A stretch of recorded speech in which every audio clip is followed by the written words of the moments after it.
everyone, and welcome back to another episode of Talking Tongue, the weekly quarantine show where I get to talk to my friends near and far to talk about movies, comic books, the anti-hero that we all love, question mark? We'll see. My guest here today is a guest that has popped up in the pod cavern, infiltrated, if you will, all over the place. You might know his voice from Ranked, several episodes of Ranked. I keep asking him to come back. I don't know why. He always comes in with the weirdest opinions. Maybe that's why. Maybe that's why he gets to come back. But on Talking Tongue, he's been banned. He's been banned from the show. He doesn't even know it. He's been knocking at the pod cavern front door, ringing the doorbell, screaming my name, saying all these things like, "Oh, there's a wolf outside," all these things. And I've been ignoring him. But look, I'm going to send out an olive branch because part of my 2021 resolution, even though we're towards the end of 2021, is to be nicer to this person. And that person is Dan Foerster, everyone. Oh, thanks for letting me in. That wolf was getting pretty hungry out there. Yeah, I'm sorry. I didn't believe you. You know, you're a compulsive liar, I guess. And I mean, I do cry wolf a lot. You do, even though there's no wolves at all, which is, I guess, the point of that story is I'm sorry that you lost your leg. Well, I'll never forgive you. Dan Foerster, thank you for being on the show. I genuinely mean that, even though I always say you're my nemesis. I don't know why. We don't even compare. In a fist fight, in a video game fight, I just win, right? No. Actually, it's funny. I was thinking about this the other day. I booted up my copy of Let's Go Pikachu. Is that what it's called? Hey, You Pikachu or something? Yeah. So, Let's Go Pikachu. The Pokemon Yellow, whatever. I had named my nemesis Tongue. No way. In the game. Yeah. You mean your rival, your Pokemon rival? That's my actually Pokemon really rival. Flattering. Yeah. I know we're already going on a tangent, but isn't that game, because it's like a remake sort of like Pokemon Red and Blue and that kind of stuff, right? So isn't your rival in Let's Go Pikachu like a nice person now and not like a jerk? So yeah, I actually didn't know any of that before I'd started playing the game. I didn't realize it's pretty much just like a remake of like Red and Blue. But then in those games, I'm pretty sure I don't know, maybe I'm wrong. I don't think you could name your nemesis. I think it was just Gary, wasn't it?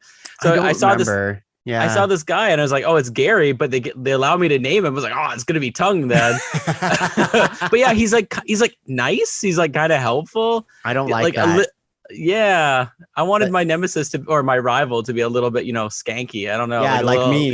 Yeah, you wanted to you should be able to do that in like video games, that you get a nemesis or a rival. You get to pick key characteristics of like, I want my rival to be skanky or like a dick or like, berate me every now and then. You should be able to that should be like a slider in a video game. Yeah, I think so. I agree. Yeah. Dan, besides playing Pokemon, you have been away from the pod cavern for a while. Of course, you have been on several episodes of Ranked, but lots have changed since you've been on Talking Tongue. This whole year has been very different for you. And I've been saving, quote unquote, a very special movie for you, Dan, which we will get into, which is today's episode. But, all my regular guests that I'm like, oh, these are like my hard hitters. They're always on episodes of Ranked. They're always on Talking Tongue. But I don't want to pull Dan. I want to pull him for the right movie. And I'm not sure if we did that today. Yeah, I don't know either. I'm not sure. But I'm very excited to talk to you about it in a bit. What else has been happening this year for you? It's been a big year.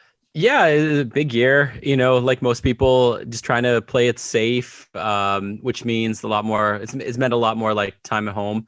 There were some breaks from like the regular flow of work and stuff as well. So, being at home a lot more, it gave me a lot more time. I'm a homebody most of the time anyways. I like going out. I like going out to restaurants and seeing my friends and going to a patio for beers. I love all those things. But the rest of the time, I don't mind being at home. So I was like, hey, this is actually an opportunity to, clear out some old movies I've been meaning to watch, or old games I've got in my backlog. I've been meaning to beat, or new ones I really wanted to approach. So I played a lot of video games. That's not new, but you played more video games. I played more. I finished off stuff that has been lingering on my list for like years. Like I'd never beaten Bloodborne. I got stuck like early on when I got it, and I appreciated it for what it was. I thought it was a really cool looking game, but I needed to beat it. Like I needed to know I could beat that game. So I was able to finish it off this year. I was really happy. I got really into it. I actually, oh, thank you. I actually restarted it because I loved it so much. I haven't played it. That's one of the games that I regretted not being able to play in my life. I still can, I guess. Like it's a PlayStation 4 game, but I haven't done that yet. Yeah. Yeah, I mean, if you go to it now, it'll look like it still looks good. It's got an amazing style to it. Like there's some qualities of the game that you'll be like, oh, this is a PS4 game. It doesn't look. I play a lot of Switch games. I'm sure I can put up with a PS4 game. I think so. Yeah. Honestly, go to it. It's so good. Yeah. What else? So other big news this year was that my wife and I we had a baby. What? I know. Yeah. I knew this already. So I didn't tell you, Tom. You know what though? You never told the podcast, and we'll never forgive you for that. Oh yeah, I kind of skipped out on telling them. We should have made this like a post on our social media. Be like, everybody, Dan Foerster, famous for his candy opinions on Ranked and all these other things. Wizards and all that other stuff, has a baby. the guy who got absolutely trashed during top 5 budget beers. Yeah, he's got a baby. Yeah. Oh yeah, I forgot about that. That's hilarious. Big journey this year with that. Unfortunately, with everything going on with the pandemic, there's been different rules for things like ultrasounds and stuff like that. So I had to miss out on a lot of those. There's a couple times where my wife was able to FaceTime me while she was getting news on certain things. So that was really good. I was happy that they could do that. One kind of odd thing is that like through all the normal ultrasounds, like I said, I wasn't allowed to go in, but we paid for like a 4D ultrasound. We did like 2 visits for a 4D ultrasound. Where they give what does that mean? What does that mean? They give you like it's better looking imagery. Like it gives you like an actual like sense of what the baby's gonna look like. Wow. It's actually really crazy. Like from the photos we had from the 4D ultrasound to what my son looks like, it's so accurate. It was really, really cool. But for that, I was able to go in. Like they invited me in. It's fine. That's so weird that there's like a weird gatekeep, of like if you pay for this next tier, not only do you get a better image, but you get to come in and see, see your wife. And it's like, wait, what? Why do I have to pay this extra money to see my wife? I didn't really think about it that way. Just pay us a little more money. It feels like a Kickstarter. That's what it feels like. Yeah. Kickstarter tiers. Wow. Yeah. Interesting. So if you don't pay for the 4D ultrasound, which I assume is the top tier one, and you get like a very blurry. Well, so it's different places as well too. So like the ultrasounds, the normal ones are going to be done through like other hospitals or clinics and stuff like that.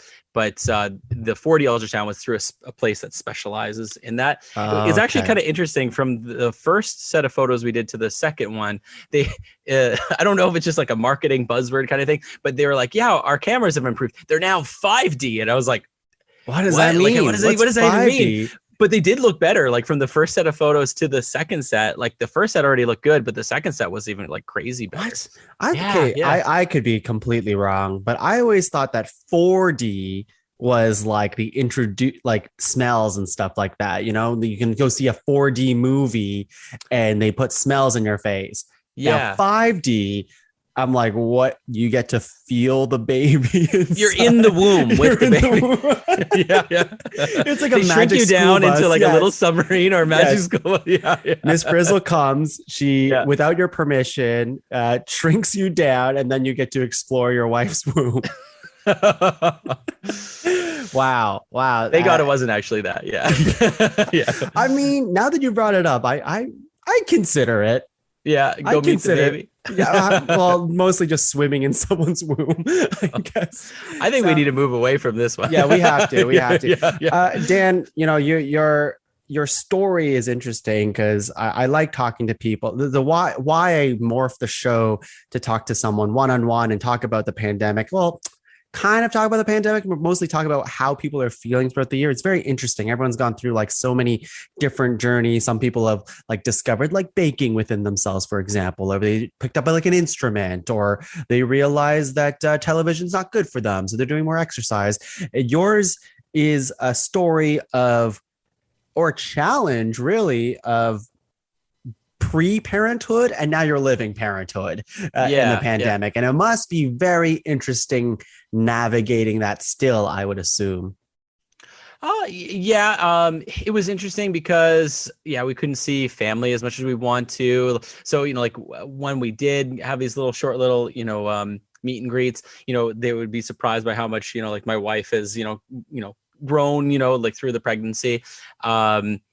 And then, even since he's been born, it was interesting because going into the actual day of the birth, like I couldn't go into the hospital until she'd actually been checked in to like her room. So like I had to bring her up to the front of the hospital. She got out, and then we just stayed in communication through text. I went over to like a parking garage, and I just sat in the car for a little bit. She texted me once they had like essentially like admitted her. Like she was waiting in a room for a little while, and then they brought her to another like screening room. And then at that point they said, your husband can come in. So I went in, and from that point on, I was able to stay with her. But when nurses come into the room, so you have to be like wearing your masks and stuff. So it's interesting with all of that. We ended up having a little bit of an extended stay there too. So it was more like, it was still comfortable, but not as comfortable because, you're spending all this time in this place, and you have to wear a mask. And I mean, I don't mind for safety, but still it's not as comfortable as it could be, right? Sure. It's definitely different. And I assume, Dan, and you probably messed up on this front, is if you slipped like, $50 to the nurse, get to the second tier of the visit, she probably would have let you take your mask off in a safer zone. Right. Just been with your wife this entire time. So I had to unlock the gold tier for that. I don't have money for that. No. We'll have the regular pregnancy, please. But then, after getting out of the hospital, we were like all like myself and my wife and like my family were all vaccinated. So we felt a little more comfortable having a little bit more visits, but still, the pacing of it all is a little bit different, Right. And now, Dan, like you're a true father. You're an adult now, which blows my mind. Me too. Some days. I'm like, this guy, the guy who got drunk on the Budget Beers episode, that guy. No. I'm sure you're doing a swimming job, but has it been an adjustment? I mean, your son is pretty freshly born, I would say, in the grand scope of things. How is dad life? Dad life is good. It's you definitely go through changes. You're regular, but the thing is, you adapt to those changes, and then you're so used to it that your day doesn't really feel like you're doing things that much different, I suppose. It's interesting if you go into it with the thought that, nothing's going to change and I need everything to still stay the same, although I've got this baby, you're going to have like a hard time for sure. But like, because especially at first, when you first come back from the hospital and you're dealing with this like very fresh newborn who's sometimes hard to figure out what they want because you haven't picked up on their little tells or little things yet. You got to spend a lot more time with them. You especially got to spend a lot of time. So your normal, regular hobbies, whatever they may be, you're gonna have to kind of put that to the side for a little while, and then slowly over, the next couple of weeks or so, they'll start to creep back in, and you'll start to be able to make a little bit more time for those things that maybe help you de-stress a little bit from all the responsibilities of parenthood. But those responsibilities, as I said, they can be a little stressful sometimes, but you also learn to take a lot of joy out of them too. Like I remember the first time, like I changed his diaper. Like, I know people love this topic. Changing baby diaper. I'm fascinated with it. I've never changed a diaper in my life. So I hadn't before either. I have I was actually telling my wife about this and asking her too, like before our son, I really had minimal exposure to babies. You know, like we went, we participated in some online classes for learning and stuff, but really like there was no babies in my life growing up. I hadn't really held a baby all that much. I think one of the first babies I really held was, I think, Justin's, Mr. Justin G. But yes, everyone knows Justin G around here. Yeah. Yeah. But the first time I changed his diaper, like just completely by myself, Mhm. I felt like I got like achievement, like level up, Yeah. I did like a level up, like kind of motion with it too. Mhm. I know people can't see me doing this right now, but yes, yeah. You reach Super Saiyan 1 out of many transformations to go. Yes, I understand. Cool. It felt good. And like now those things again, like at first it might have been like, oh, we got to change his diaper. Oh gosh, like it might stink, or like, oh, what if it, he makes him more of a mess. I don't really think about those things anymore. I've got it down to a routine where it's like kind of an in and out, like 1-2 minutes, we're done. Like I used to think it was gonna be like a big ordeal to change a baby diaper, and now it's like this thing that's happens so quickly. Well, the thing with babies is they get older, they get more capable. I guess your life will change. But right now, Dan, it sounds like you got like a good handle on things. And it sounds like you're so good at changing diapers. You can probably do it with one hand. Oh, I don't think so. Not quite yet. and I do have to say too that I've had so much help from my beautiful wife. She's pulling most of the way. I feel, I step in, I try to do what I can, but she's really the superstar here. She's really been a saint. She's been very patient with him, and been patient with me as I, learn these things with her too. But it's all these little things are getting, easier, and they're just becoming more of a regular thing in my life that they don't really seem like a big thing anymore. Like, I mean, they're special, but it's not something I let's say worry about. All right. That's amazing, Dan. We as the Pod Cavern and all the fans are very happy for you. This is Thank you. Daddy Dan. Daddy Dan is in the house, and he's going to be talking about some hot news here today. Dan, let's talk about some pop culture headlines that has popped up over the last couple days. Now, we are recording this transparently for the people at home on a Thursday. I just recorded an episode of Talking Tongue like 2 days ago. So there's really not that much news that has come out, even though I know this weekend, and by the time you're listening to this is what already happened, which is like there's the Batman trailer, a new Batman trailer, and the DC fandom is going to be dropping this weekend.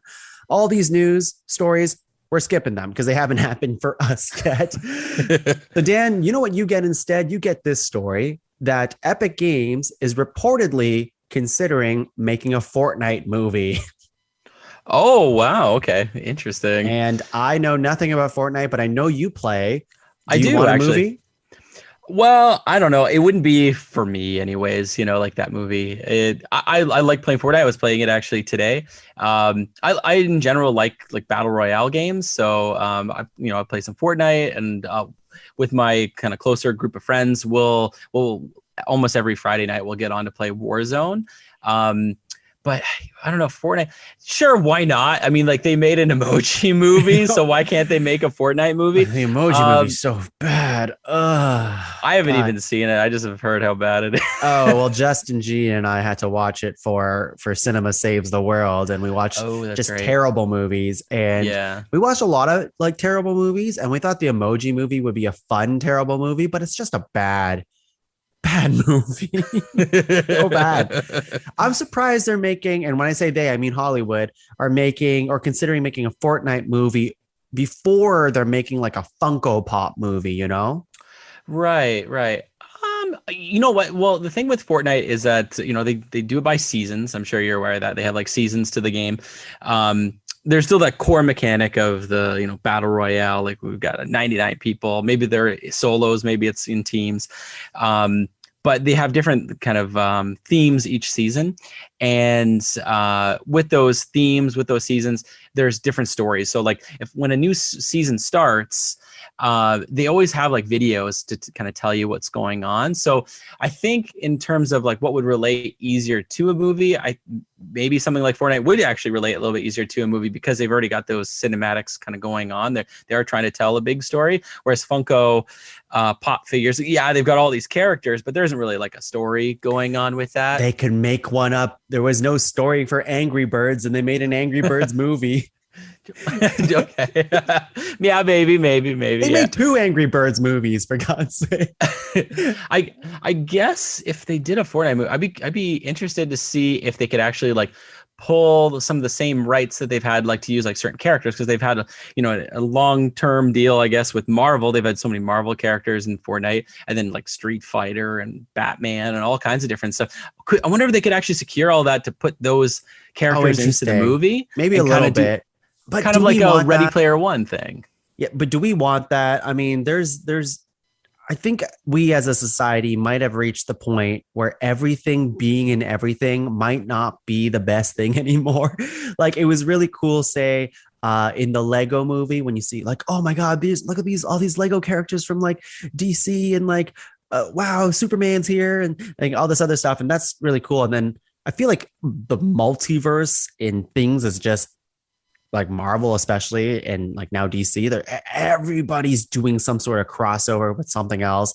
Ready Player One obviously did it. Space Jam 2 did it, for God's sake, this year. Oh, okay. All the Warner Brothers properties, even though they don't belong in Space Jam, somehow made an appearance in Space Jam 2. Okay, Free Guy does it, like the new Ryan Reynolds movie, and you're like, I've reached a point where like I definitely go like, oh, there's the thing I like. But now I'm just like, oh man, like, can it just be its own thing without having to like rely on these other properties? And I mean, it could. I mean, with Fortnite, they do have like a big cast of their own characters as well. Like some of them more silly than others, but they could do it with just their characters. That's the part I'd be interested in seeing. Like, would they try to pull it off with just their own, like, original characters, or would they try to, as you're saying, kind of do this multiverse of all this different stuff and see if it, sticks well together? I don't know. I didn't hear about this, actually, that they're doing this. Well, that's what people come to Talking Tongue for me to read the headlines from a different website. I was just thinking, like, there's a Fortnite movie, and I could just see them doing this, where it's like, hey, pre-order your Fortnite movie ticket right now. You get a bonus dance on your character, a new skin for your character, and we'll have a special screening of the movie in Fortnite for you or something. Yeah, I could see that. Yeah, that would all. Yeah, you should work for Epic. you got to figure it out for them. Look, I know. No, I don't want to get into a feud with Apple or something like that. No, yeah. Next news story here, and again, we don't have too much, but listen, William Shatner is finally a real life astronaut. Did you hear about this? I did. Yeah. How do you feel that Jeff Bezos is the one who made him go to space? That's the only part of the story I kind of don't like for some reason. I don't know why. But you know why. Nobody likes Jeff Bezos. That's why. But I am happy for him that he was able to. Like, that's such an awesome thing for him, especially at his age too. But there's that, and then also like the legacy of the character he played. So that's a really cool story. I'm glad for any of these people going up to space right now. That's at least kind of a cooler pull, I suppose. Yeah I'm sure. Like, how much money? It must be so much money to go to space, even if it's just like around orbit. Right. Like, it must not be cheap to get all the gears fitted for these people and let them go through like basic. I say basic. I have no idea how long that actually lasts. Maybe weeks of like training and getting your body ready to go into like a freaking rocket to go to space. Like, I'm going to guess at least $1 million, maybe. Oh yeah. Easy. I would think more than that. The part of it, like, I mean, as you know, I'm no rocket scientist, but God. I would feel that, there's a tremendous amount of fuel used to launch a spacecraft that. Is it like when you hear about these other stories, like when like NASA like launches something into space, they've got like a reason to be going up there. They've got scientific purpose. Yeah. So like, you don't really mind them like spending all that fuel or whatever they're using to get up there, like the rocket fuel. But like for people just to dip out into space for like an hour or whatever it is, like. It just seems wasteful. Like if I love that he went up. That's great. But wouldn't it be better if he was going up like with a crew of scientists, like doing something while they're up there? Like at least like plant a seed, like a tomato plant on Mars or something. I don't know. Yeah, I don't know. Yeah, I just hope it doesn't become too common of a trend, It just seems like whoever Bezos wants to go to space, He'll be like, hey, you want to go to space and waste a bunch of money that I could use to, fix any immediate problem on Earth? But instead, how about you just take a lap around the orbit? And is that enough for you? And everyone's going to say yes, because everyone wants to go to space. But yeah, Bezos, man. I just didn't like that remark he made the first time where he's like, well, you guys paid for it. It's like, it just like boils your blood a bit, doesn't it? Yeah. Come on, man. Like, can't you do something useful for society? And he would say, well, I gave Amazon to you guys. Anyways, enough Bezos talk. I am also happy for Shatner, I guess. Like, that's pretty cool. Yeah.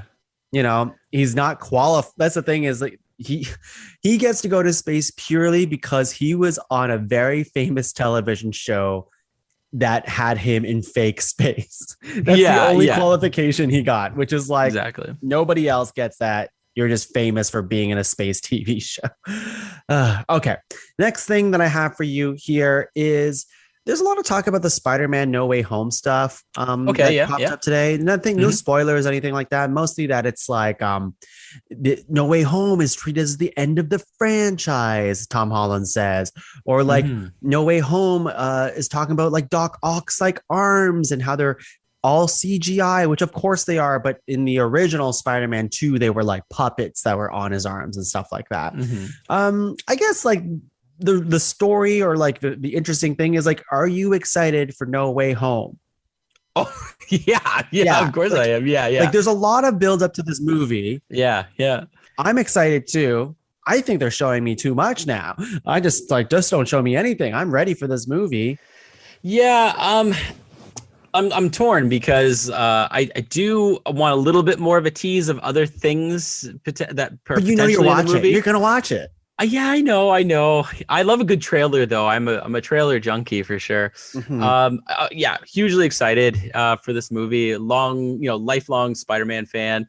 I loved Spider-Man 2. It used to be my favorite Spider-Man, or not just Spider-Man movie, but like a superhero movie. It's been bumped down now through all the great, superhero movies that have come out since it. But like Amazing Spider-Man 2.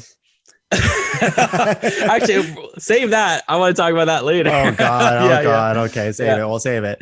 But there's been other ones that have just kind of bumped it down for me. I'm hugely excited.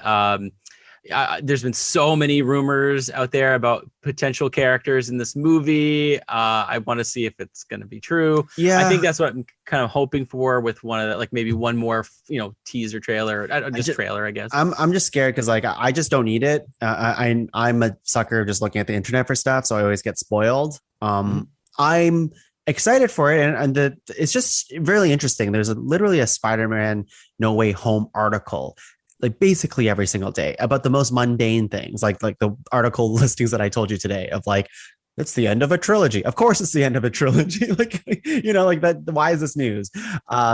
Or like, the CGI arms for Doc Ock. Cool. Like, of course they'd be CGI. This is the world we live in. Why would they do puppets anymore?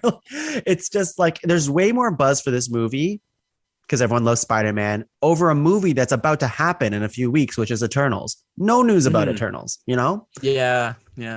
I think it's because even amongst comic fans, the Eternals is not even as commonly known. I've never read an Eternals thing in my life, so either have I. I've had to do a little bit of research on who they are, what they would mean to the the MCU. The one thing that's like keeps coming up when people talk about the trailers for the Eternals is like how beautiful it looks, like very cinematic looking. And I'd agree with that. They got this unique cast of characters, which I'm excited to see how they all play off of one another. The most recent trailer that they did, and maybe there's one that's come out since the one I'm talking about, but basically the one where it's like the MCU's like Superman. I don't even know his name right now. Richard Madden's character, whatever his name is. Yeah, that one got me way more excited. Like I was already gonna see it, but that got me way more excited. Well, we have Chloe Zhao, or that's how you say her name, I think. She made Nomadland, and that won an Academy Award. So like we have an Academy Award director trying to make a superhero film. It looks like, anyways, in the vein of something that might be up for an Academy one day. I don't think it will be, just because there's so many super pure power things happening in it, but it looks like that's what they're going for. Yeah. Yeah. Marvel. We'll talk more about comics in just a second. My last story for you, and only because it makes me kind of angry, is there's a new Home Alone movie coming out directly to Disney Plus. I think it's called Home Alone Home Alone Sweet Home, or something. I don't remember it. Something like that. You got a new kid. Macaulay Culkin is not in it. Do you like Home Alone? I guess. Oh yeah. The original Home Alone, and even Home Alone 2: Lost in New York. I watch those every holiday season. I love those movies. I grew up with those movies for sure. Growing up, my best friend, he used to get so many people that said that he looked like Macaulay Culkin in those movies. Like, I could show you pictures another time, but they do look scary alike. I love those movies. I always wanted him to return to the franchise. Right? Like maybe like if he can't, it's up to him. Obviously, he doesn't need to do it anymore. He has enough money as it is. But like I just don't see it being very interesting. I guess. Like, do we need another Home Alone with a new kid? Here's the thing. I like the third movie because that was the only Home Alone movie that I owned. And fun fact, in the Home Alone 3 movie, Scarlett Johansson is in that. She is, yeah. I actually watched it last year because I had Disney Plus, and I had never seen it before, and I was just kind of curious. It wasn't as bad as I thought it was, but as a kid, I was very loyal to the Macaulay Culkin movies. I was like, that's no Macaulay Culkin. I was like really mad about it. Yeah. And then there's a fourth one, which I've never seen, which apparently is just awful. And now they're doing this new one, which I'm sure will be okay. Like, it has like Ellie Kemper in it, as like she's from The Office. She's from Unbreakable Kimmy Schmidt. Yeah. And I forget who the other one is. Anyways, it's Home Alone as a franchise is so strange because it's for kids. And I remember watching Home Alone 3 with my nephews a few years back. And I was like, holy shit, Home Alone is so fucking violent. And it's not good for kids in the way, like, afterwards, my nephews were just laughing their ass off of people just getting owned, cartoonishly owned, but like, flamethrowers to their hair, smashing through like stories of houses, getting like, in this trailer of the new Home Alone, this guy has like a gun that shoots like billiard balls at people. Oh my God. You know what I mean? So it's just like, and so my nephews, they watched Home Alone 3 and they started making traps. And I'm like, the traps luckily were just nothing. They were like, they put something in your shoe or something like that, which is still annoying. But I'm like, oh my God, like, kids who are like really, really, I'm speaking like an adult now, but like really susceptible to that kind of thing. Like, I don't want a fucking kid throwing a billiard ball at my face. No, yeah, you're right though. Those movies are super violent. You talking about this, it reminded me of there's a YouTube channel that I watch pretty frequently called Corridor Crew. Have you ever watched their stuff before? No. They're visual effects artists, and they break down visual effects in movies. And they made a rated R version of some of the scenes from Home Alone to show what would happen to these people, like, actually. Oh my God. Yeah. Oh my God. That's incredible. Yeah. It's terrifying. It is so bloody and gruesome. It's amazing though. Yeah. Oh my God. Check it out. Yeah. we should definitely move on to the movie. But like, one last thing, there's a trap, I think, in Home Alone 3 where there's like a freaking lawnmower or like a snow blower or something like that. And you can see like the gears turning and stuff like that. Oh my God. It falls on this person's face, and like the person, like the intruder, has the comedic like, oh my God, like, I'm gonna get run over by this like snowblower thing. And then afterwards it like cuts his hair so he looks like he's bald, and it's like ha ha ha, like, and he's hurt obviously, but I'm like, that would literally kill you. Yeah, that would have like ate up his face. Yeah. That's awful. This is something I've been thinking about with Home Alone and as a franchise, and be like, why do we like this again? Like, it's endearing, but also it's super violent. It's also a movie too where, like, even at the time it came out, the problem really could have been solved by the telephone, right? And nowadays we got them everywhere. Yeah. So I don't really get how they would I don't know, pull this premise into I'm like sure a modern they'll find age. a way. I think in the first one, I think the reason why they couldn't get in contact with him is like I think a telephone line had gone down or something. Like they explained it pretty easy with that, but like the people didn't have cell phones the way they did today. So Yeah. Well, this one it would be worked like, then, oh, but my phone, my internet's down. I ran out of battery and I don't have my battery case for my iPhone. Okay, let's move on. Dan, let's talk about the reason why we are here today. Let's talk about the movie of the week. Can you introduce this for me? Yes. So this mystery movie that Tuong has been saving just for me is a little movie. It's like kind of a hidden gem right now. It's Venom, Let There Be Carnage. And of course, you'd have to choose me to go and see it with him.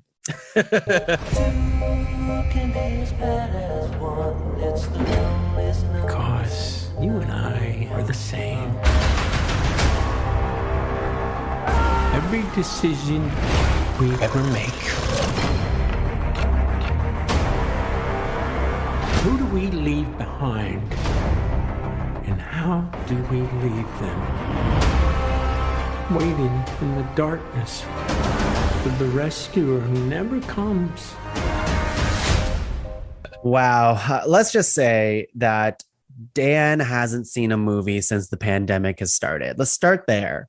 I've been telling him, begging him to go see Shang-Chi because he would love that movie. And he's like, you know what? You know what I'm going to do? My first movie has to be Venom, Let There Be Carnage. I really, really do want to still see Shang-Chi. I will make time to go see it for sure. Like I said, it's coming to Disney Plus next month. So you might as well wait at this point. I might wait. You might wait. You might have to might wait. Be easier too with a baby. That's true. Let's talk about the stuff around Venom, Let There Be Carnage. And of course, we will talk about spoilers at some point, and we will say spoilers at some point in our conversation. But let's start with your attachment to Venom as a character, Dan. Oh, okay.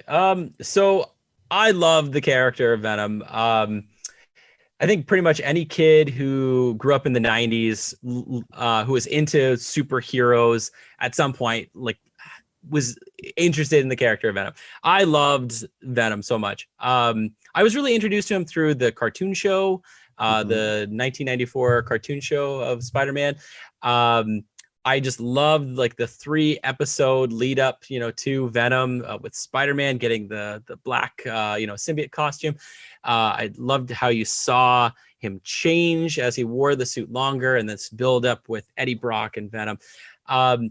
So I would, anytime those episodes were on, I'd always, have to stop and watch it. I had, Venom action figures when I was in high school. I'd wear like Venom t-shirts and stuff. Oh yeah. So like a pretty decent Venom fan. Big fan of Venom. Sounds like. It's not like I followed all of the comics. I did borrow some like collected editions from some friends who were like really into comics. So I got to read like from the comic perspective, how this character was introduced. Yeah. Of course I went to go see Spider-Man 3 because there's Venom in it as well. Yep. And we all were very happy how that turned out. So yeah, no, not at all. No. Although Venom, the look of Venom in that movie was pretty cool. Wasn't bad. Yeah, I remember. It wasn't bad. Yeah, I remember at the time I was like, this is cool, like CG stuff that they're doing with Venom, the character. Although it was a big blup at the end of the day. I think what bothered me a little bit about that design was the suit looked like just like pretty much like a black version of the same suit he was wearing. And there wasn't enough like white details on it. Like it wasn't brightly white on the symbol. So that kind of bothered me a little bit. He had like the webbing still like on his his torso and stuff. I did kind of like how the mouth would kind of hide a little bit and just you wouldn't see, and then he would start talking, it would open up. I didn't mind that look too much, but still had some problems with it. Well, yeah, it's Topher Grace underneath, and you're like, the guy from that 70s show, you're Venom. At the time, I justified why they would choose him because I had been reading the Ultimate Spider-Man comics. And in the Ultimate Spider-Man lineup, Eddie Brock, his name was Eddie Brock Jr., and him and his dad and Peter's dad had been working on this healing suit. and that was how they explained the symbiote suit. And he actually looked kind of like Peter in the sense that he was like skinny and he was like into science. So he's kind of like this like dark mirror, I guess, of Peter in some ways, because like he had some. Right from the get-go, you could tell there's some like negative attributes to his personality. He's a little bit aggressive with people. He was a kind of short-tempered. So the way I saw it was like, oh, okay, I see what they're doing. They're inspired by the ultimate version of Eddie Brock Jr. He's not like some big hulking guy. The suit makes him that way. So I was okay with it at the time, I think. But yeah, looking back, my preferred version of Venom or Eddie Brock is someone who's a little bit bigger already. Like the suit just kind of covers that. It's not like pumping him up. Yeah, at least that's my preference. Yeah, I think for me, like Venom as a character, I loved Venom because he just looks freaking cool, and I also knew him from like the cartoons and even like Marvel versus Capcom. I think you can play as Venom. Oh yeah. I had that on the Dreamcast. And so what's good. actually kind of rare about that too is that in that game he's blue. He's not like black. Yeah. He's blue. Yeah. I liked him in that game, and like he's just a coolly designed character. I've only read some things with Venom in it, to be honest. I'm not a Venom expert, which is kind of surprising. Like I feel like I would have dove into that more, but Venom as a comic book character is very, very, very, very popular, which is why these movies do so well. Like people love Venom, and that's why they want to see these movies. And I just know, like in the comic books, like they just go through so many different things with Venom. Venom becomes like a good guy. He becomes like Agent Venom, and he's just like full on good guy. He doesn't even look like Venom anymore. He just looks like a guy in a black suit. And then like people keep like stealing the symbiote, and then there's like a zillion other symbiotes, and it gets really like confusing at some point. And then there's the Necro Sword, which is like the most like powerful weapon in the Marvel universe, and Venom ends up with it at some point. It's complicated. Well, yeah, it does get complicated. I think Venom is, for the most part, his popularity just comes from the design. I think for so. A lot of people, like people really like that design really like resonates with people. It's kind of like badass version of Spider-Man. Yeah, exactly. But if you were to ask, like, if someone who went to go see this movie is not necessarily like a big comic fan, maybe knows the character a little bit. If you were to say like, oh, what's your favorite Venom storyline? Most people probably wouldn't be able to say one. Like, I don't know if I can really even say one. It's more so from like the TV show. Yeah. That's really my probably the biggest exposure I have to him. I did start reading some of the more recent Venom stuff, some of the stuff that you're talking about, like the Necro Sword, that kind of stuff. They really do try to like flesh out where do these symbiotes come from, like how were they forged, that kind of stuff, and that's pretty cool. I was only about like partway through it, but I'd like to come back to that at some point. Yeah, which is like kind of interesting. This is a good point that you make, is that so many people are so gung-ho about Venom without even wanting to read any of his stuff, really, just purely on how freaking badass he looks. And like, when they announced Venom the movie, the first one, everyone was pretty like, oh man, Venom, Tom Hardy, we love Tom Hardy, this is gonna be great, although it might be weird because like there's no Spider-Man in this movie, and like Sony's making their own. I still don't really know what Sony is doing with their stuff, because the Morbius trailer looks fucking awful. Like that's the Jared Leto one. We saw that together when they pulled. We did, trailer. yeah. And you're like, they're trying to tie in like Michael Keaton's Vulture into it, and you're like, just like I know like Tom Holland's Spider-Man is going to like bleed into the Sony stuff. Like we all know this is coming even before this movie, but like. It just like I wanted it to be separate, because it's like Morbius looks bad. Morbius looks bad, and I'm spoilers. I think Venom 1 and Venom 2 are bad movies. So. They're guilty pleasures. I'm gonna say guilty pleasures for me, but yeah. Well, let's dive into just a second. Yeah. Venom 1, really quickly. Did you like Venom 1? Yes, but no. Like it's a guilty pleasure.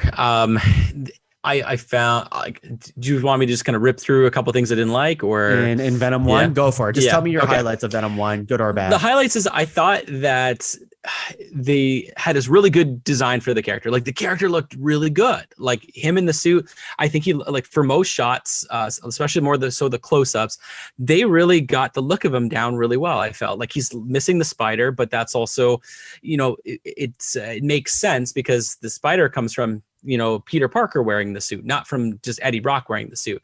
So if they're going to do a movie about Venom without Spider-Man in it, which that's one of my biggest problems, it makes sense at least that he doesn't have the spider on the suit. So the look of him makes sense, and it looks really good. But yeah, my number one problem with it is that the origin story isn't interesting at all without Spider-Man. You need that hatred for Peter Parker and Spider-Man coming from both Eddie and the symbiote, and that's what makes them like symbiotic. That's what makes that character work and interesting. They try to do some other cool stuff with him in that movie where he's a successful like podcaster, like a journalist, news reporter. I like some of that. It showed that he's not perfect though. And, like that's where they kind of get into some of the loserish stuff about him, I guess, throughout that movie. But yeah, I like the look. That's really one of the biggest things, but I hate that Spider-Man's not a part of the origin story. I hate all the fights with all the symbiotes because it looks like they're just throwing goop together. It doesn't look, it's not a fun fight. It's just like, you see like these goopy trails like hitting each other. I hated that. I hate beginning he's like saying like, oh, like you're a loser like me, Eddie, like, and like at some point he just goes like, and I like you. It's like, from what did he say or do or prove to you that you suddenly want to go from like taking over the planet to like defending the planet? Friends. Yeah, it was too quick, the jump of logic. It just was, I didn't like that. Yeah.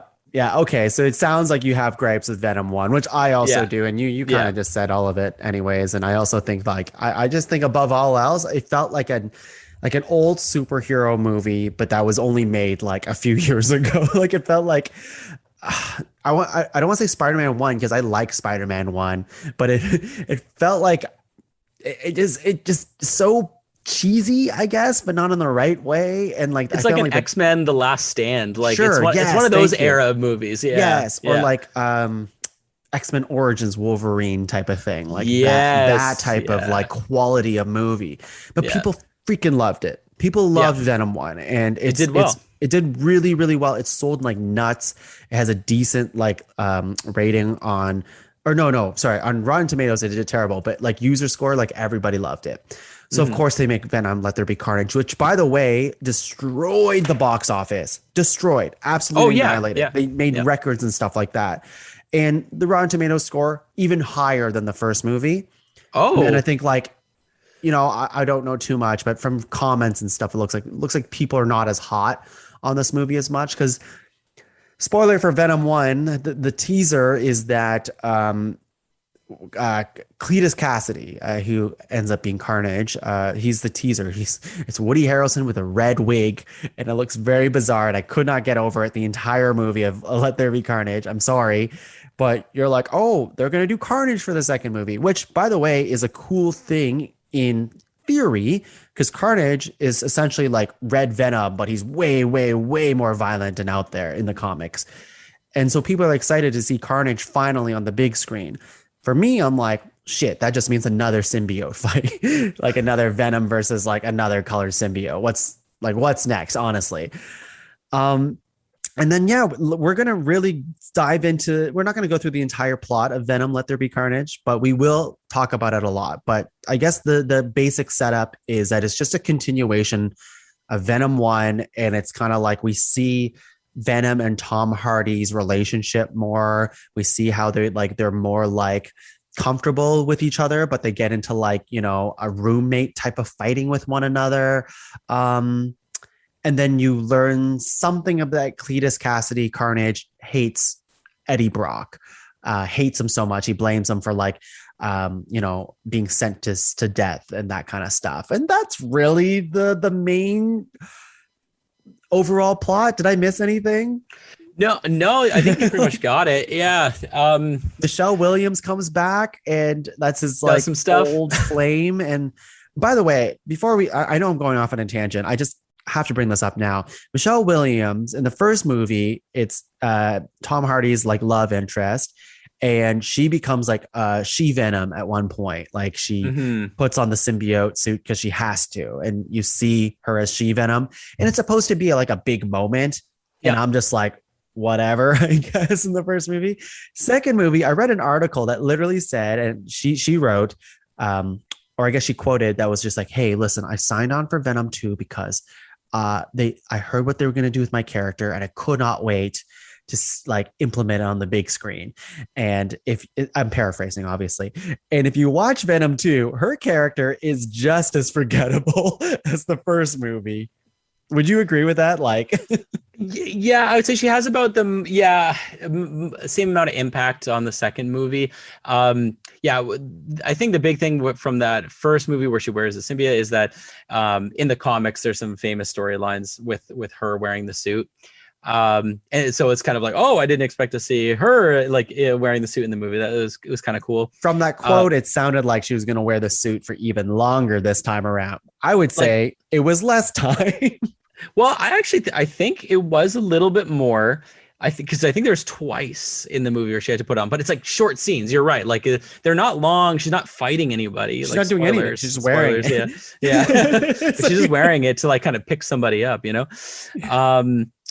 I don't know. How do you want to dive into this? Do you want to talk about? Okay, we're about the same. Like I think we both didn't like it.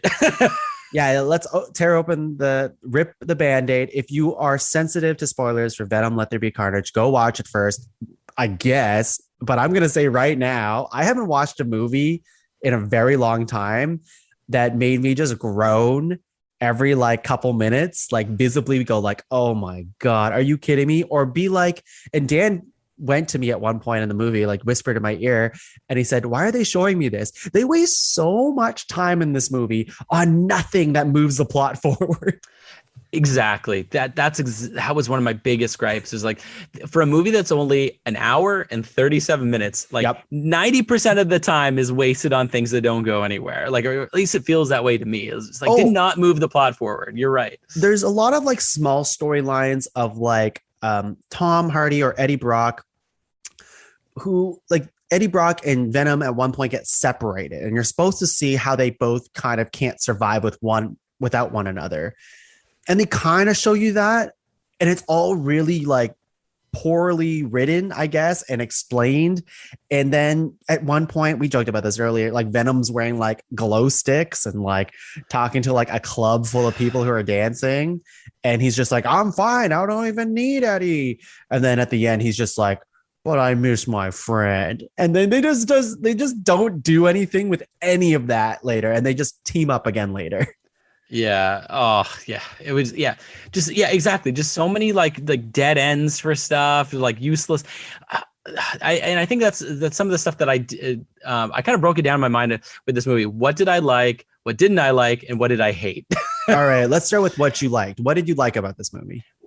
So what did I again continue to like the look of the character. I think that they've had more time to even polish it and make it look good. So a lot of the scenes where you see Venom, especially more of the up close stuff, again, to me, it still looks really good. Mm-hmm. What I also liked as well is that there was less of the goopy fight, less of the goopiness. Yeah. There's a bit with Carnage. There's more so with Carnage. When he first makes his debut, he's got his tendrils kind of going everywhere, but at least they were kind of like tendrils, and they weren't just, it wasn't just like a mash of like goopiness, mashing another mash of goopiness. you could at least see like these, it was more like Doc Ock's arms. It felt a little bit more like that. Yeah. Not like, and then flubbers and slimes just intertwining with one another. And yeah, I get it. I gotcha. Exactly. It looked like, it kind of felt more like someone's wearing a suit and they're fighting. Even later on in the movie, when they finally have their big fight together, again, it wasn't just like mashes of goop. They're actually like, using like it felt more like a monster fight and less of like a blob kind of fight, I guess. So I did like that as well. I mean, I still continue to like the casting. Like I was really happy when they announced Tom Hardy. I thought he had more of that kind of classic Eddie Brock, look. I mean, that's old news from the first movie, but I still like that. I liked that they brought in Woody Harrelson, although I kind of wish that they had cast someone a little bit younger potentially, but he's still a solid casting for sure. Interesting. Yeah. I disagree, but okay, yeah. I would well, I'm not sure if it's the movie itself or the cat, like maybe it's both, but like I love Tom Hardy. I think he's really great in a lot of stuff. I like some of the choices he makes with Eddie Brock. I guess like there's some comedy in it and all this other stuff, but like so I just don't like his Eddie Brock character in these movies is not what I view as Eddie Brock. Oh, yeah. And don't get me wrong. I enjoy that he's cast as the character. Yeah. I think he's overall got kind of the look of him. I don't like how he's written, and we'll talk about that as well. Yeah. But overall, I like the actors that they've cast. I think they've cast good actors. I just don't necessarily think they were used very well. Sure. Even Woody Harrelson, like I think he's a fantastic actor. Like in theory, yes, he can play a completely big like psychopath, which is what Cletus Cassidy should be. I'm not sure if they even also there's also another love story in this movie, which is just awful. It's like Cletus Cassidy, and I don't know the other actress's name or what her like. She's kind of like Naomi Harris. Is that Naomi Harris? Naomi Harris, yeah. Oh, okay. That's Frances Barrison, yeah. Okay, well, she plays like I got a little cheat sheet going here. So okay, yeah. What's her character's name? Sorry, Frances Barrison, but it's the character's name is Shriek. Shriek. Okay, she has like a Black Canary thing going on where she just like yells and it creates sound waves and all this other stuff. Anyways, their love story sucks. This whole movie. Yeah, they waste so much time with that love story. Oh my god, big time. Oh my god, where was I going with this? Oh yeah, Woody Harrelson. What we liked. Yeah. What we liked. Oh, okay, sorry. I didn't like Woody Harrelson. That's okay. Yeah. I just think he's a great actor. Maybe it's the dialogue that he was given. It was just so bad. And like anytime he said this 3 times, he'd be like, you know what? I wish you a life of, and he almost like looks at the camera, carnage. It's like, God damn it. And then later he would say it again. It's like, what's your buddy's name? Let me introduce you to Carnage. And it's like, oh my god, stop it. And then and he does it one more time when Carnage at some point at the very climax of the movie says, let there be carnage. And I'm like, you guys got to stop doing this. Like, so bad. Come on. But aside from those things, I can't really think of anything else that I was like, oh, I love that. I loved it, you know? Yeah, I would say the things that I liked. Yeah, the design of Venom's fine. Like there are some moments that made me kind of giggle, but I don't really want that from a Venom movie. I think that's kind of like where I think Venom as a character, like the symbiote, shouldn't be this like super chatty but like goofy character who's just always making jokes, but you know, sometimes you can't understand what he's saying because his voice is always like this, like, you know what I mean? Like it's it's something about it is not really Venomy to me. It kind of makes the character a joke when I've always pictured Venom as like an imposing figure. Like, yes, anti-hero. Sometimes he's a good guy. Sometimes he's a lethal protector, which is what they call him in the movie and stuff like that. Yeah. But not always just like being like, he's just tells so many jokes in this movie, Venom, the symbiote. And his banter with Eddie Brock is not always really great, I would say. And and that's like the big majority of the movie, right? Is their relationship to one another. Yeah. And even by the end of the movie, I don't feel like their relationship actually grew that much as like 2 parts of like a symbiotic, like being, you know? No. And I'm trying to think of a way to like tie these things all together, because I think they all relate. So yeah, you've kind of hit the nail on the head with like the writing, just the general writing for like what's going on in the plot, how do these characters talk to one another is rough, in my opinion. It's not really that good. And the whole time I kept thinking like, was this written by like a high schooler? And the story's by Tom Hardy. Yeah. I was like so surprised. It's like, what? He wrote that? Now the story's by him, and then the screenplay was written by someone named Kelly Marcel. But and she's worked on other movies, Saving Mr. Banks, Cruella, 50 Shades of Grey. So some other stuff, not really like comic book stuff, but yeah. there's just these leaps that happen, really these just big jumps in relationships. And it happened in the first movie. I kind of talked out about it before, how suddenly, Venom went from being like, oh, like you're a loser. He was like, oh, but you're a loser like me, and we're friends now, and we're gonna do it. It was like, why did he decide to do this? And it's kind of the same thing in this movie as well. Like as you're saying, they get to this point where they're like, we're symbiotic, but how? Like, where did you didn't have something else that happened earlier in the movie to show this growth? Like, they showed something that happened that made them fight and like have this big disagreement. They needed to come back together before the ending of the movie. They had to have that realization and then use that to propel them through the ending. But yeah, because the apology because they break up and they get back together, and Venom basically bullies Eddie Brock into apologizing to him, and then they like come together, right? Exactly. But it's not like Venom learned anything or like Eddie Brock learned anything. They kind of just like accepted that they needed each other for this moment, but like it didn't feel earned. It just felt like, oh, well, we're about to fight the bad guy, so you guys have to become Venom again. Like, yeah, exactly. Just kind of sloppy. And the other part that I have a problem with here too is that, we keep talking about like, oh, Venom's got all this character to him, and he keeps talking to him, and you see him come out of him, and he's talking to him.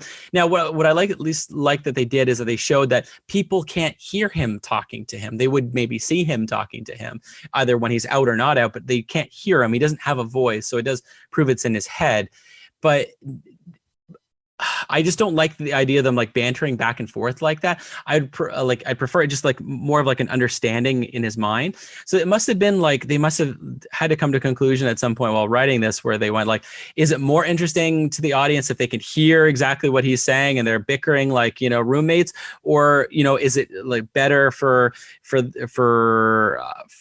Eddie and the symbiote to just be kind of like having this understanding through what Eddie is saying, But the other part that goes along with this too is that they keep calling him like the Venom symbiote, or like his name is Venom. It's like, I hate that. Like, there is no Venom symbiote, at least in my mind. Maybe through future like comic stories they wrote, past like my exposure, maybe that is what his name is supposed to be. But I always saw it as there's Eddie Brock and there's this black symbiote, right? It's just an alien. It's an alien, and through their symbiotic relationship that happens with them, that new thing is called Venom. That is Venom. And when they're torn apart, they're two separate things.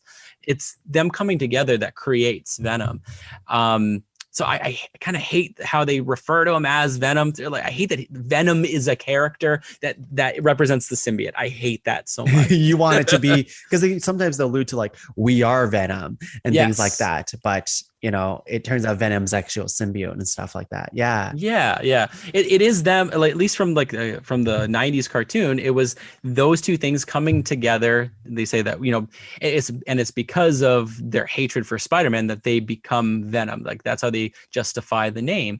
I like that a lot more. I thought for a 90s cartoon show aimed for, kids, there's a lot more intelligence in that writing than there was in this movie. We have to assume that there's a lot of things that they couldn't do because they didn't have Spider-Man, and maybe we talk about it now, even though we're jumping all over the place. Again, if you're listening to this, you probably already watched the movie, but they tease at the very end of the movie that there's like a blip of like the Flash, like something happened where now Tom Hardy is he's like in a hotel, like on a beach or whatever resort. And on the TV, you see Spider-Man, you see Tom Holland's Spider-Man. And for some reason, Venom, the character now, comes out of Tom Hardy and licks the screen, as in like, oh, I have there's something about you. I really want to eat you, that kind of thing. And like, people are excited about it, I guess. And for me, it's like, I just think the Tom Hardy version of Venom is not good. I like the look of the character, but this does not make me excited. It makes me be like, oh, I like Tom Holland's Spider-Man. I don't want him to interact with this lesser thing. I agree. I totally agree. Yeah. I feel that Sony has kind of bungled their way through some of their more recent superhero movies, right? And they've got plans for more, like Morbius. But yeah, their movies all feel like the kind of mid 2000s kind of era superhero movies. They just don't have quite the quality that the overall MCU does.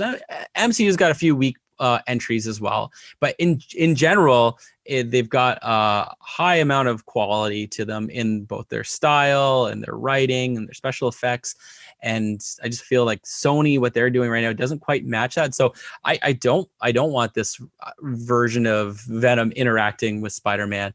It makes me a little bit nervous about what some of the future movies could be like.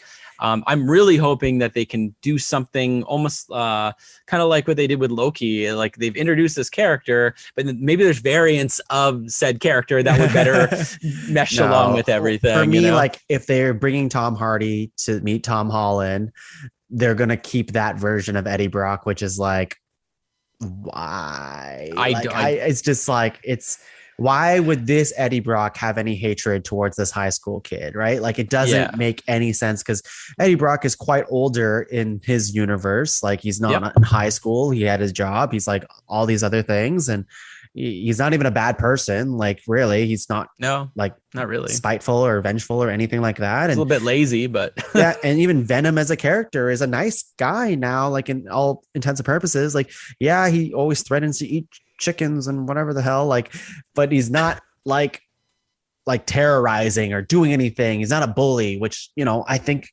is a kind of a key aspect of Venom a little bit. He kind of is like imposing, and he will do what he needs to do he's kind of like the Punisher almost, like, you know, doing stuff sometimes in the name of good, but he'll do some bad stuff to get there.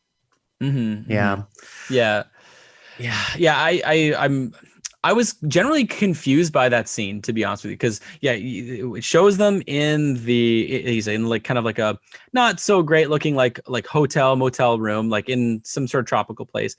Then he's having this conversation with Venom. Venom says like he's held back this knowledge that he has from, you know, traveling across the cosmos. He's going to release this like little packet, like this little like drop in the bucket kind of amount of info to Eddie to show him like what he knows, right?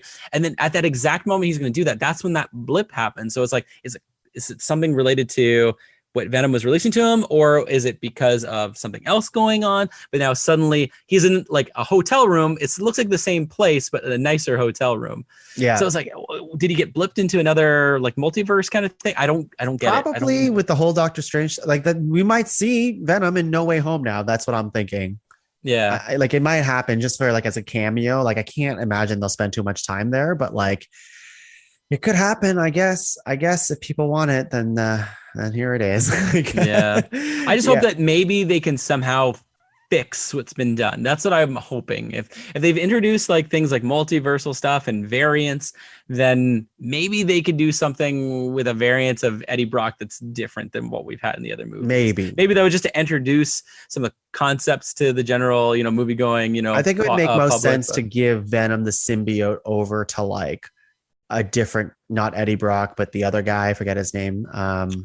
One of the other people who take Venom at some point. Oh, like Flash Thompson or something like that? Like just make a Flash, like, you know, give it to, because Flash exists in No Way Home too, like that universe.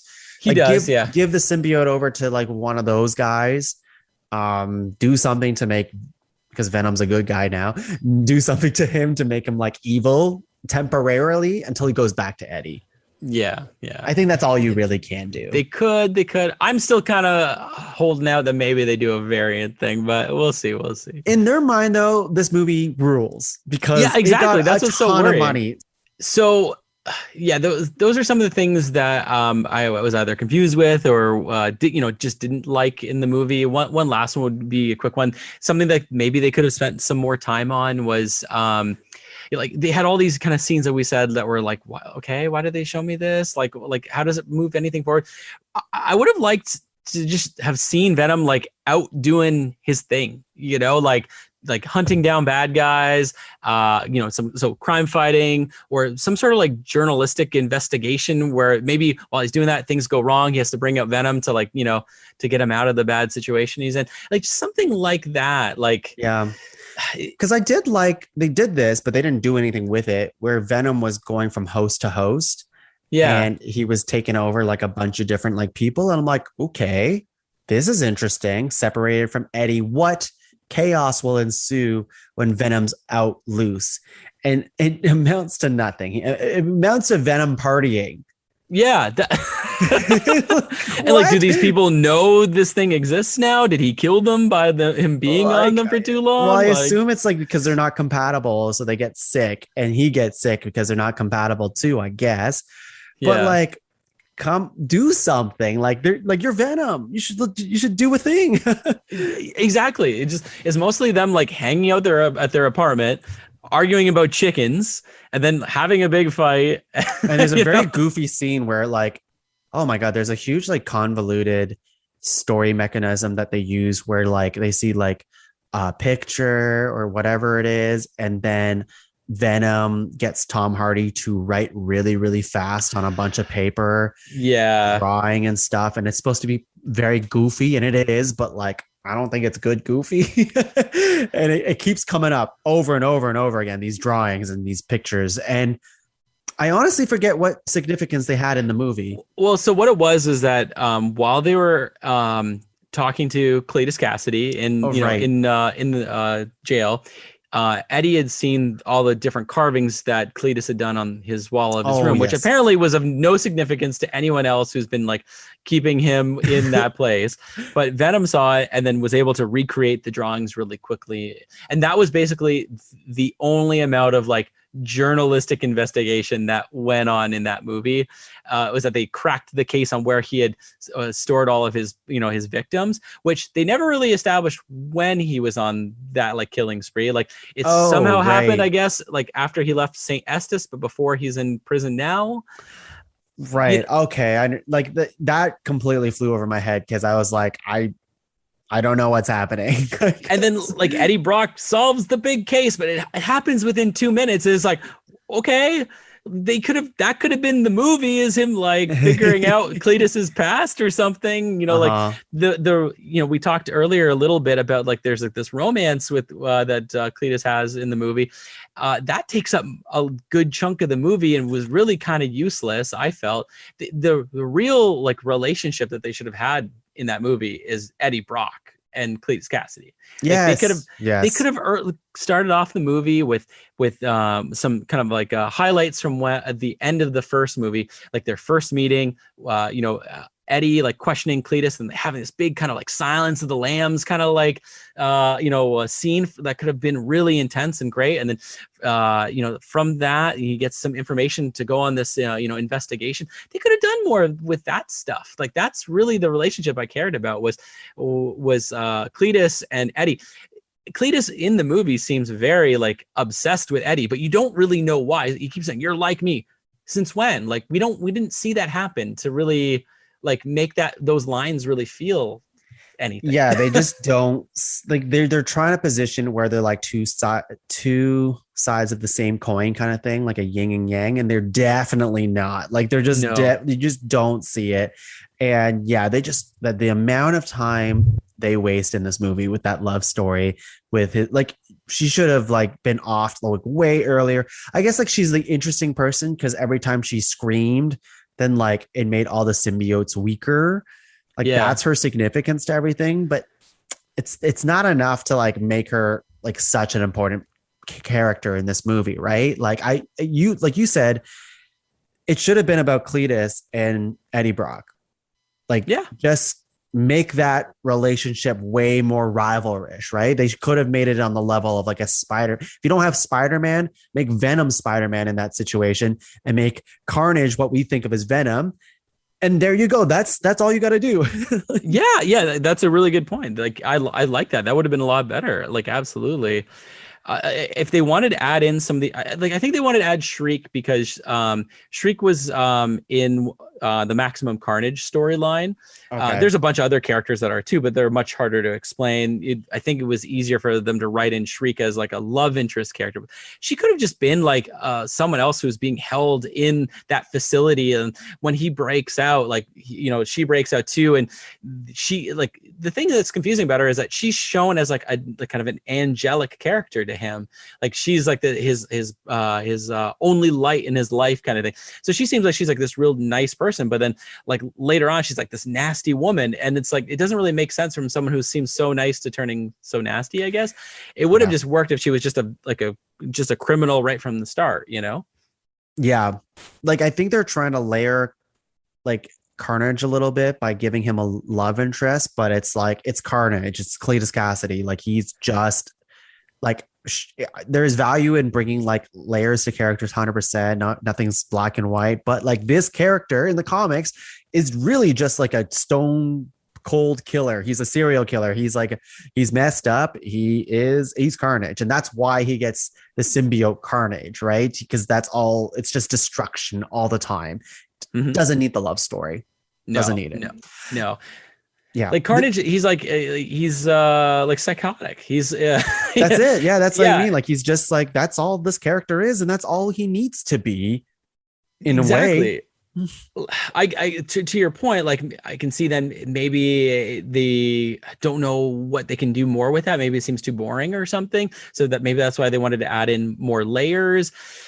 If they want to do that, then the thing that I thought was interesting, at least, is that, you know, they try to explain his backstory a little bit, you know, why he might have done these things. And he even says to Eddie in the movie, he's like, oh, you left out the point that all these people abused me and that's why I killed them, right? It was like, well, then show that in the movie. Maybe while he was talking to you and he learned all these things, he wrote some sort of half-assed like article that was sensationalist that really didn't highlight those parts of who he was that much, right? Then show that would have made that line in the movie more meaningful to us. Because when they show like why he's a bad guy, they go into like this weird like Diary of the Wimpy Kid type of like sketch drawing, you know, the animation you're right. Yeah, whoa, what's happening? They like caught away from the real world. They don't even hire real actors. They're just like, hey, look at this like really weird sketchy drawing of young Cletus Cassidy pushing his like grandmother down the stairs, and it looks super goofy. And I'm like, part of me doesn't know what type of tone Andy Serkis was trying to like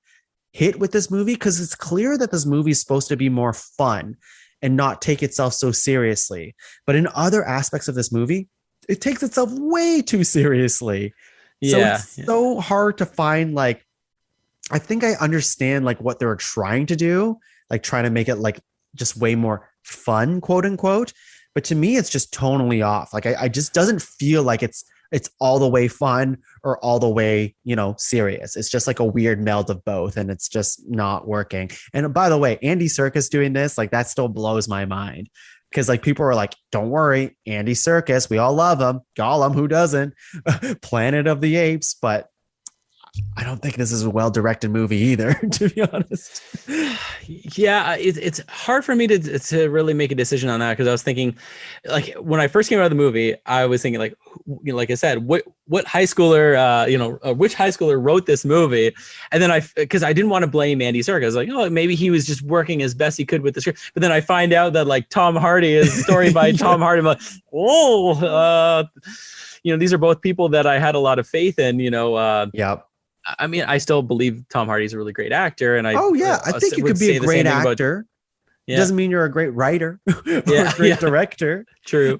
So yeah, the one other thing that I want to bring up that completely went over my head, confuses me, I have no idea what it means, is like he has like a cop, higher up guy who fights Shriek at one point. And there's a whole side story with that they waste so much time with, like this police character and like Shriek, and they have a rivalry, and like she wants to kill him, but you don't care about any of these characters. Anyways, she like shrieks at him, he falls backwards, and the last scene we see with him, he opens his eyes, and his eyes are like weirdly blue, like a White Walker type of thing. And then that's it. No idea. The only thing I can say with one thing I want to quickly say on that is that she has been holding this grudge on this cop that shot at her, but she attacked first, did she not? Like she like let out the shriek, like he just defending himself, and then she's like, oh, like holding this like lifelong like hatred for this guy. That didn't really make too much sense to me. He's reacting the way anybody would, you know. I believe that character, and I might be incorrect, but so the character's name is Patrick Mulligan, And I believe in the comics, he's a character who wears a symbiote called Toxin. So they might have been trying. I just looked that up. You are right. I think they might be trying to tie into Toxin potentially because they've had, Venom and Carnage, but maybe they want to bring in Toxin into the mix. But I don't really get the blue eyes thing. That to me doesn't scream symbiote. So I don't know what that's supposed to be. Do we need another symbiote? We don't. Not really. No. I don't want to see another one. They haven't really done a good job so far. They barely explain Carnage. Like they're just like, okay, I guess like it seems like really easy to get a symbiote if all it takes is like, you just lick the blood of Tom Hardy. Cause like, what if I was thinking like, what if Tom Hardy gets a nosebleed, or something like that. I hated it. I hated it so much. Yeah, it's just like anybody that tastes his blood, like I've never tasted anyone's blood before, but I guess if I knew you had Venom and all I had to do was like, prick you and like lick it, I would get a symbiote. Is that it? I know. When they explained it that way, I hated it so much. Like in the comics, Eddie Brock and Cletus Cassidy were like cellmates. They were cellmates, and Eddie he was, I think, detached from Venom at that time, and the symbiote came and like rescued him. And when he did so, he left a bit of him behind, not realizing it. And like it was basically like a child, right? It had given birth to a new symbiote at that time, and that's where the Carnage symbiote comes from. It ends up getting into Cletus's bloodstream, so I can see why they wanted this whole like blood connection in the movie. But I hated that it came from like a bite from Eddie. Right. So yeah, it sounds like Carnage has like a way more interesting origin story in the comics than it does in this. Cause like, and then there's just like the whole, like, I have to kill you, father. And it's like, oh God, like it's like, what is this? What's happening right now? This is like, oh yeah. Like, and that's one of the things I hate the most in the movie. So under my, what did I hate? It was really just how much they got Carnage wrong. Like certain things are right. Like the way he looks is the way he looks is fine. Like I think he looks like Carnage. I didn't even mind that wig. I'll tell you, I was disappointed they didn't bring back that bad wig. Like I was kind of hoping to see it. I know you're not the only person who didn't like who found the wig was fine, but I thought it was just like it's bad. But he's a bald guy. So this red wig is ridiculous. But again, like I feel like he looks like the character, kind of behaves a little bit like him. I still kind of feel like, again, maybe it's just I've got so much nostalgia, but I kind of feel like the guy who voiced the character for the cartoon show did a better job with what that character should sound like. But for Carnage.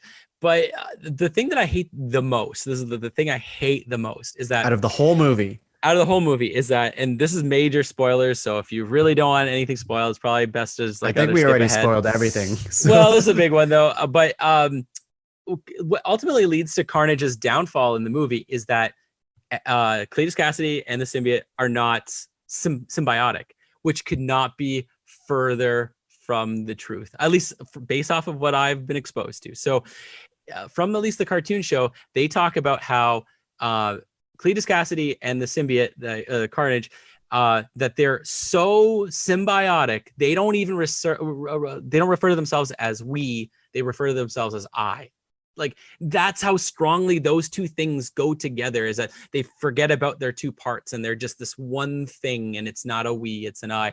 And for them to go, he wasn't so symbiotic with that thing.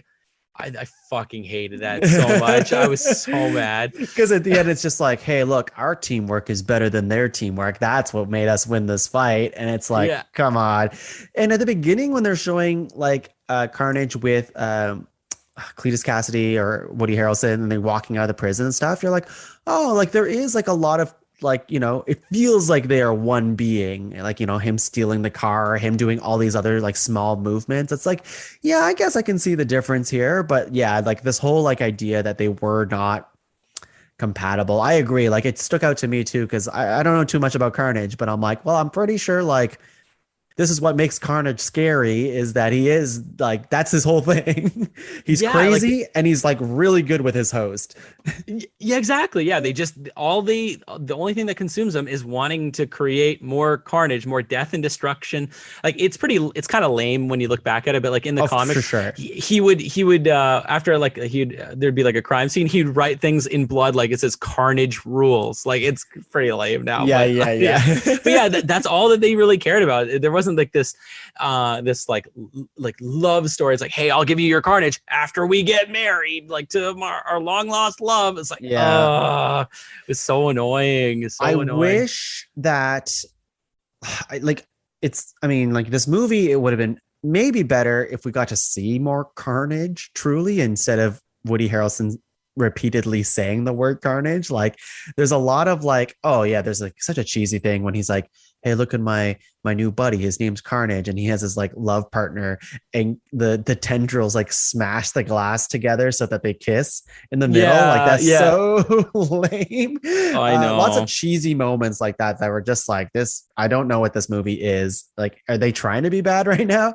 But like, you don't actually get to see like this character like truly mess shit up around the city. Like there's barely any carnage for like a movie that says "Let there be carnage." Yeah, I know. There's yeah, exactly. It's all like PG-13, like kind of off camera, like kind of stuff that happens, and it's not even like I don't know how to even describe it really. Although, it's not like you know something super violent about to happen and they just cut away. It's like, it's not even that. It's like goofy, ridiculous stuff where like they throws like a car off a bridge. You know, it's like, I don't know, like.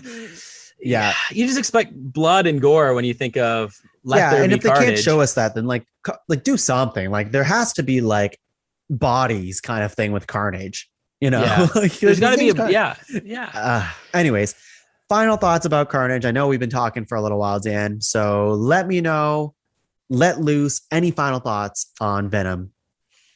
Any final thought? Ultimately, what I'm gonna say is like, I think, kind of going back to what you said earlier, like they don't really know what they wanted to do exactly. Is it supposed to be more lighthearted and fun, or do they want to be more serious?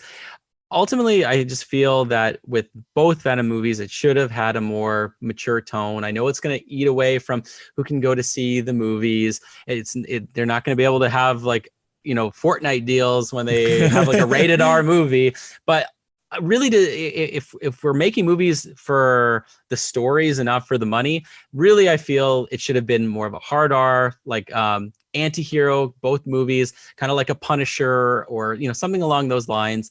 And I feel if they're doing Carnage, like if they're going to do a movie about Carnage, it has to be a rated R movie, and it should have a feel like a horror movie. It should have felt like a horror movie. Like they had this interesting set at the end or close to the end where they're in Ravencroft. Ravencroft is filled with all these like people that have lost their minds, you know, mental problems and stuff like that. Like they could have used Asylum type of thing. Exactly. It's the Marvel Arkham Asylum. That could have been a really kind of creepy last area of the movie to be like fighting in. You don't know which room he's in, and there's other crazy people there. And yeah, that would be cool. That would have been kind of fun. Like that would, if it all led to Ravencroft at the end, that would have been really good. Oh, yeah, it would have been cool if like Carnage like jumped hosts a little bit to like hide from like Venom, and then pop up with Woody like Cletus Cassidy, and then they start their fight. Lots of cool things you could have done in this movie. There's so many could haves, I guess, with this movie, but yeah. I'm trying to think of like a rating on this movie. I'm going to say, I don't think it's as good as the first one. I'd say less rewatch value to it. To me, it going back to something I said I'd call it later on. This to me is like the Amazing Spider-Man 2.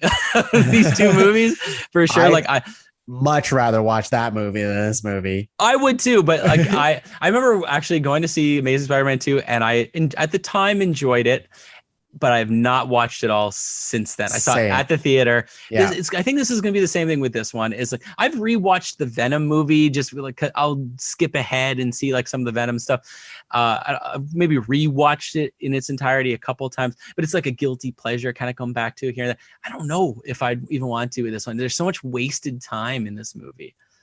Yeah.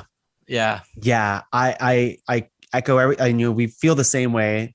I'll just like my final points of this movie is like I haven't watched a movie that made me so angry in so long. Like it's just like I love comic book movies. I you know, there's a part of me who's gonna keep watching these movies because that's who I am. But it's like I didn't even like the first Venom. So watching the second Venom and all this trailers never made me excited. But I went to see this with you because I was going to see it anyways. And I just thought that it was worse than my low expectations that I put it for. And I think it's like, I think they just get the characters wrong.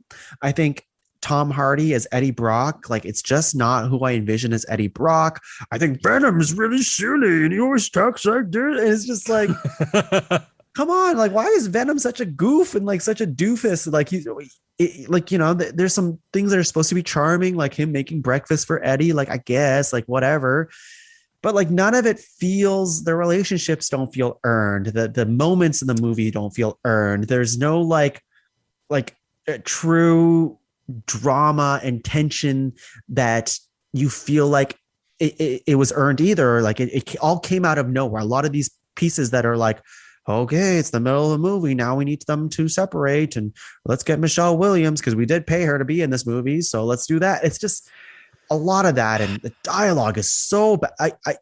So many lines in this movie literally made me just face palm, like physically face palm. And that's just, I don't usually do that for movies. No, I don't. I can't actually think of the last time I was at a movie, like especially in the theater, where I was like, face palming and groaning and like shifting in my seat so much just out of like discomfort from what I was actually seeing on the screen. Like how it's like, look what they've done to my boy. It was like one of those moments, you know? Like, why is Venom such a big joke? Like, I don't get it. Like I don't get it. I was either. expecting him to be like, "Hey Eddie, let's do a TikTok dance," and it's like, if that would have been perfectly at place in that movie. Like, absolutely, that movie, yeah. I'm surprised. You're right. I'm surprised that did not happen. Oh my god, he has so many zingers that just don't land, and it's just like, why is Venom talking like this? Like, stop it. Anyways, I think the whole movie wasted potential. I guess I guess it's not as good as the first movie. I would rate them kind of similar. I guess I would watch the first movie more because it feels like there's slightly bigger of a plot in the first movie. A little bit more. Yeah. You know, I guess, but either way, I suppose I'm somewhat curious how they will handle this character being in Spider-Man. I hope they can salvage it, like you said, to bring, because I like Venom that much. We all are rooting for Venom to be good, and like if they're going to continue this, then do that. And part of me is just like, just axe the rest of the projects. You have Into the Spider-Verse, you have that good like Spider-Man movies, the animated one, and you don't need like are they doing like Silver Sable or something like that? There was rumors about that a long time ago. I don't know if it's still happening or not. Like doing it was Silver Sable and Black Cat, I think. Black Cat, and they're doing like Madam Web, like all of these characters that are just Spider-Man related, but not with Spider-Man. Or even if they do get Tom Holland as part of these movies, I just don't think it'll be good. Yeah. The thing is that Sony Pictures is desperate. Like they don't have really many good movies as of late, aside from like Into the Spider-Verse and stuff. There hasn't really been like a big hit from them, I feel like, in a long time. So I feel like they're just kind of desperate. They're grasping at straws. Like, well, we have these cinematic rights to Spider-Man, so, you know, like we could tie in these other characters. It's like, although like that would still mess around with things that are going on in the, you know, the greater MCU, because Spider-Man is technically a part of their movies as well, part of their universe. So I wish that there seems to be a little bit too much ambiguity on this partnership that they have. And I think I would really like it for, like, my ultimate wish really would be just that the Spider-Man movie rights just go back to Marvel Studios, you know, and they can just handle it here from like here on out. But if they can't do that, that they can at least strike a stronger deal where it's just like Marvel Studios says, hey guys, look, we really just don't want you to do anything. We'll take care of all the scripts and all the directors we choose and who we cast. And you know what? Yeah, you have the cinematic rights to these characters. We'll pay you out a certain amount of money. But we'll pay you even a little bit more just to stay out of our hair, you know, like just at least do that then, you know. I'm just tired of their meddling, because you're right, like that Morbius movie, I don't really have much hopes for that, and all these other rumors, like you said, like Black Cat, Silver Sable, make me even more nervous. So Madam Web. Why? Yeah. Why? I know. You don't need Why? it. You don't need to. Yeah. There will definitely be a Venom 3. There'll Mhm. be definitely be a Venom 3. If we're going to call it right now, the enemy is going to be a symbiote. Yeah. It's going to be the toxin character. So watch out for that, I guess. I guess so. Yeah. All right. I would rate this movie. I don't even want to rate it. I just don't think it's great. Okay, fine. I'll do it. I do it for every movie. I'll give it one bad Woody Harrelson wig out of, let's see, 0.5 wasted minutes in the movie. Fair. Yeah, there we go. I'll still give a little bit more than like a 1. Okay, For some reason, like the number 4 is kind of hanging around for this one. I think. Yeah, I gave it out of 0.5, so that's not fair. Yes, let's do 4. If we're doing it out of 10, it's probably like a 3 or 4 out of 10 for me. I'd say like 4 nasty chickens out of 10. Sure. Yeah. But I don't want to kill them because they're Sonny and Cher and they're my friends. Like, why is Venom doing? What is this? I know. Oh God. All right, everyone. That has been Venom. Let There Be Carnage. There was no carnage, by the way. They alluded to it many times. There's just not a lot of carnage in this movie, but there you go. The carnage was how they butchered this film. They gave it away in the title. Yeah. Oh my God. Dan, do you have anything to plug for the people at home? You can find me on Twitter, at Louis Tully. So if you want to come at me with your harsh opinions about how I'm wrong about my opinion about this movie, you can talk to me there, I suppose. Just stay polite, maybe. Yeah. Well, listen, I am rarely aligned with Dan on things, but I will defend him on his Venom opinion. This is one of those rare times where we agreed on something. We agree I think completely on this, which is it's a wondrous thing. I mean, maybe Venom. We are the true symbiotes, like symbiotic like relationship in this. Like we are Venom together. We are, yeah. Or I guess, when we combine, we say I am Venom because that's how strong we are in our opinion. Yeah, it's an I or Venom. Oh my God. That's it for this week's episode of Talking Tongue. We'll see you guys on another episode, hopefully talking about not Venom. Maybe something. Imagine next week we're like, listen, we have way more to say about Venom now. At least 2 more hours full of it. Oh my God. Oh geez. Dan, before we go, of course you have to say your world famous catchphrase. Okay. World famous catchphrase. These ain't your mama's nachos. Okay. Bye everyone. Bye-bye.